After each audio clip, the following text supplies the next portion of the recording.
പത്തനംതിട്ട പന്തളത്തിന് സമീപം ഉളനാട് എന്ന ഗ്രാമത്തിൽ ഈ കൊച്ചു ക്ഷേത്രം സ്ഥിതി ചെയ്യുന്നു. ബാലരൂപത്തിലുള്ള ഉണ്ണിക്കണ്ണനാണ് പ്രതിഷ്ഠ. വഴിപാടായി ഭഗവാന് ഉറികൾ സമർപ്പിക്കുന്ന കേരളത്തിലെ ഏക ക്ഷേത്രമാണ് ഉളനാട്. അഭീഷ്ടവരദായകനായ ഭഗവാൻ നിറവേറ്റിത്തന്ന ആഗ്രഹത്തിന് ഉപകാരസ്മരണയായാണ് ഭക്തർ ഉറികൾ സമർപ്പിക്കുന്നത്. എല്ലാ മലയാള മാസവും രോഹിണി നാളിൽ നടക്കുന്ന ആഗ്രഹലബ്ധി പൂജയിൽ പങ്കെടുത്ത് ഭഗവാനെ പ്രാർത്ഥിച്ചാൽ ഏത് ആഗ്രഹവും സാഫല്യമാകുമെന്നാണ് പ്രതീക്ഷ.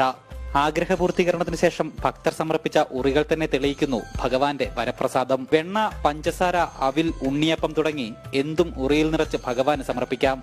ദിനംപ്രതി നിരവധി ഭക്തർ ഉണ്ണിക്കണ്ണനെ കാണാൻ എത്താറുണ്ട്. ഭക്തർ സമർപ്പിച്ച നൂറുകണക്കിന് ഉറികൾ അങ്ങനെ ക്ഷേത്രത്തിൽ നിൽക്കുന്നത് കാണാൻ തന്നെ പ്രത്യേക അനുഭവമാണ്.